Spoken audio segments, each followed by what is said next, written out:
तो दोस्तों खुशखबरी आ चुकी है। एसएससी द्वारा एमटीएस का जो नोटिफिकेशन है वो आउट कर दिया गया है। नोटिफिकेशन में अच्छी खासी वैकेंसी है एमटीएस पोस्ट के लिए भी और हवलदार पोस्ट के लिए भी। लेकिन बड़े चेंजेस ये हुए हैं कि इनका जो सिलेक्शन प्रोसेस है और एग्जाम पैटर्न है, इन दोनों में काफी चेंजेस किए गए हैं। तो क्या चेंजेस किए गए हैं इस वीडियो में हम डिटेल से देखेंगे। तो दोस्तों वीडियो को करते हैं शुरू।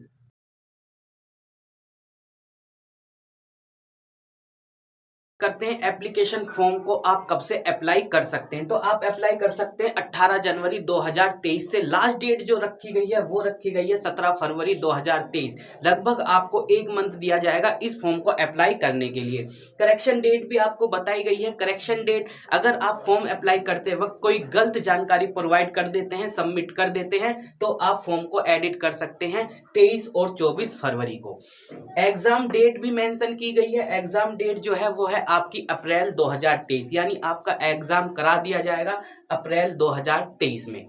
इसके बाद एज लिमिट की बात करते हैं तो मिनिमम एज आपकी रखी गई है 18 साल और मैक्सिमम एज 25 भी हो सकती है, 27 भी हो सकती है। ये पोस्ट वाइज है, ठीक है।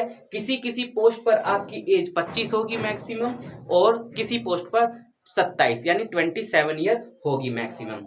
एमटीएस और हवलदार के लिए अगर इस ऐसी पोस्ट के बारे में बात करते हैं जिसमें मैक्सिमम एज 25 ईयर रखी गई है, तो उसमें आपका जो जन्म होना चाहिए वो 2/1/1998 से पहले नहीं होना चाहिए, इसके बाद का होना चाहिए। अगर इससे पहले है तो आप एलिजिबल नहीं होंगे। जनरल कैटेगरी वाले कैंडिडेट जो हैं 1/1/2005 के बीच में होना चाहिए, यानी इस डेट से इस डेट के बीच में अगर आपका जन्म हुआ है तो आप एलिजिबल हैं।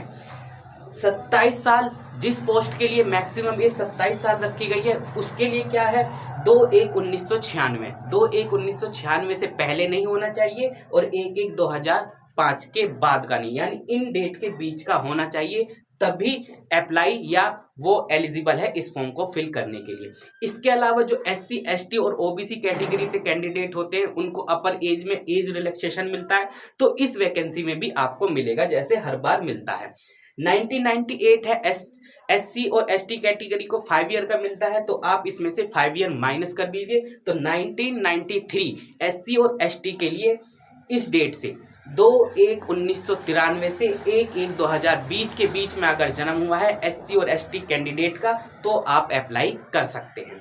इसी तरह OBC को 3 साल का मिलता है, तो 3 साल इसमें से आप माइनस कर दीजिए। 1995 यानी 2/1/1995 से 1/1/2005 के बीच में अगर आपका जन्म हुआ है OBC कैटेगरी कैंडिडेट, तो आप अप्लाई कर सकते हैं। ये किस ईयर के लिए है, किस एज के लिए है, 25 के लिए। इसी तरीके से आप 27 के लिए भी चेक कर सकते हैं। तो दोस्तों अब बात करते हैं एप्लीकेशन फीस। एप्लीकेशन फीस क्या रखी गई है, अनरिजर्व कैटेगरी है, OBC कैटेगरी है या आपकी EWS कैटेगरी है, इनसे इन कैटेगरी के जो कैंडिडेट हैं इनसे 100 रुपये लिए जाएंगे इस फॉर्म के लिए। SC ST के लिए कोई भी फीस चार्ज नहीं है। इसी तरीके से जितनी भी फीमेल कैंडिडेट हैं किसी भी कैटेगरी से बिलोंग करती हैं उनके लिए भी कोई भी चार्ज नहीं रखा गया है। एजुकेशनल क्वालिफिकेशन की बात करते हैं तो एजुकेशनल क्वालिफिकेशन आपके पास 10th पास आप होने चाहिए। अगर आपने 10th पास की है तो आप अप्लाई कर सकते हैं, आप एलिजिबल हैं। लेकिन ध्यान रखिएगा 17/2/2023 से पहले आपके पास आपका रिजल्ट होना चाहिए। वैकेंसी डिटेल की बात करते हैं तो 2 पोस्ट है MTS और हवलदार। MTS में 10,880 वैकेंसी निकलकर सामने आई है और हवलदार के लिए 529 वैकेंसी निकलकर सामने आई है। अब बात करते हैं कि सिलेक्शन प्रोसेस और एग्जाम पैटर्न क्या रखा गया है। तो दोस्तों अब बात करते हैं सिलेक्शन प्रोसेस की, जिसमें काफी चेंजेस हुए हैं। क्या क्या चेंजेस हुए हैं तो ध्यान से सुनिएगा। सबसे पहले हम बात करेंगे MTS पोस्ट की। MTS पोस्ट में आपका CBT यानी कंप्यूटर बेस्ड टेस्ट आपका होने वाला है। कब होगा, डेट मेंशन मैंने आपको बता दी है, अप्रैल 2023 में करा दिया जाएगा। तो जब आपका जो एग्जाम होगा उसका एग्जाम पैटर्न क्या है, एग्जाम पैटर्न की बात करते हैं तो उस एग्जाम में आपके 2 सेशन होने वाले हैं। कितने सेशन, 2 सेशन होने वाले हैं। फर्स्ट सेशन में आपके 2 सब्जेक्ट होंगे, मैथमेटिकल एबिलिटी यानी मैथ से क्वेश्चन पूछे जाएंगे, रीजनिंग और रीजनिंग से क्वेश्चन पूछे जाएंगे। कितने कितने क्वेश्चन पूछे जाएंगे, 20-20 क्वेश्चन आपसे पूछे जाएंगे, ठीक है। एक क्वेश्चन आपका 3 मार्क्स का होने वाला है। ठीक, एक क्वेश्चन कितने मार्क्स का होने वाला है, 3 मार्क्स का होने वाला है। तो मैथमेटिकल और रीजनिंग कितने कितने मार्क्स के हो गए, 60 मार्क्स के ये हो गए। 45 मिनट आपको दिए जाएंगे इन 40 क्वेश्चन को सोल्व करने के लिए। इसके बाद इस सेशन में, ये जो सेशन है सेशन नंबर फर्स्ट, इसमें आपकी कोई भी नेगेटिव मार्किंग नहीं रहने वाली। इसके साथ साथ मेरिट इससे नहीं बनेगी, मेरिट का इफेक्ट कोई भी नहीं होगा। आपका अगर सिलेक्शन होता है तो इस बार के सिलेक्शन में सेशन 1 जो है इसका कोई भी इफेक्ट नहीं पड़ने वाला है आपकी मेरिट पर। आपके जितने भी मार्क्स आते हैं कोई मतलब नहीं है, सिर्फ आपको ये सेशन क्वालिफाई करना होगा। मेरिट बनेगी आपकी इससे। और कौन से वो 2 बड़े सब्जेक्ट हैं, सेशन 2, ये सिर्फ आपको क्वालिफाई करना है। मैथमेटिकल और रीजनिंग पूछी जाएगी और 45 मिनट आपको दिए जाएंगे, 20-20 question, no negative marking, merit नहीं बनने वाली। इसका तो काम ही खत्म हो गया। बात करेंगे सेशन 2 की, जिससे हमारा सिलेक्शन होगा। जनरल अवेयरनेस, जनरल अवेयरनेस पूछा जाएगा, first subject, second general English language. तो इन दोनों सब्जेक्ट से आपके 25-25 क्वेश्चन पूछे जाएंगे, जो एक क्वेश्चन 3 मार्क्स का होने वाला है। टाइम कितना दिया जाएगा, 45 मिनट ही टाइम दिया जाएगा इन 50 क्वेश्चन को सोल्व करने के लिए। इसमें आपकी नेगेटिव मार्किंग रखी गई है। नेगेटिव मार्किंग है 1/3।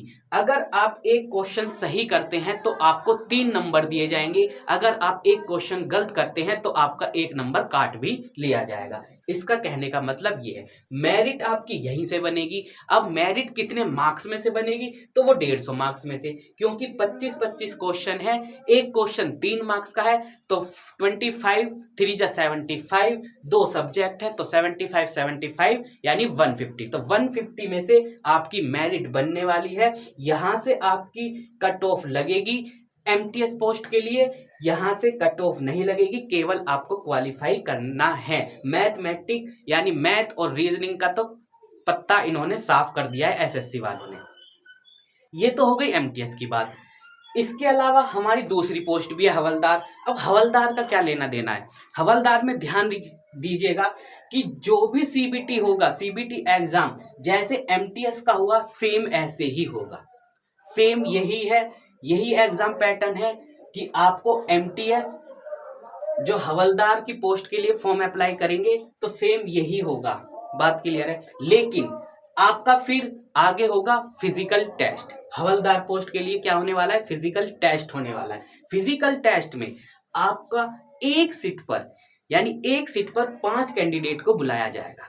कितनी सीट पर, एक सीट पर 5 कैंडिडेट को बुलाया जाएगा। किसके लिए, फिजिकल के लिए। फिजिकल में सबसे पहले आपका होगा फिजिकल एफिशिएंसी टेस्ट। आपकी एफिशिएंसी चेक की जाएगी कि जो मेल कैंडिडेट है आपको वॉक करके दिखाना होगा। मेल कैंडिडेट हो गई या फीमेल कैंडिडेट हो गई, वॉक करना है 1600 मीटर 15 मिनट में। किसको, मेल कैंडिडेट को। अगर फीमेल की बात करते हैं तो 1 किलोमीटर 20 मिनट में इनको वॉक करके दिखाना होगा। जैसे ही आप ये करते हैं उसके बाद आपका फिजिकल स्टैंडर्ड टेस्ट यानी फिजिकल मेजरमेंट किया जाएगा। फिजिकल मेजरमेंट में मेल कैंडिडेट जो होगा उनकी 2 चीज चेक की जाएंगी, हाइट और चेस्ट। हाइट कितनी है और चेस्ट कितनी है। हाइट होनी चाहिए 157.5 सेंटीमीटर, चेस्ट होनी चाहिए 81 सेंटीमीटर। मिनिमम एक्सपेंशन आपसे मांगा गया है 5 सेंटीमीटर का।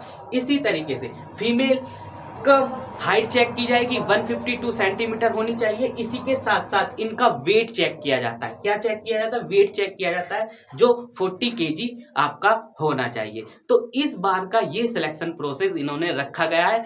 एक बार से अच्छा भी है जिनको मैथ में थोड़ी प्रॉब्लम होती है, लेकिन सबसे ज्यादा प्रॉब्लम किस में होती है, इंग्लिश में।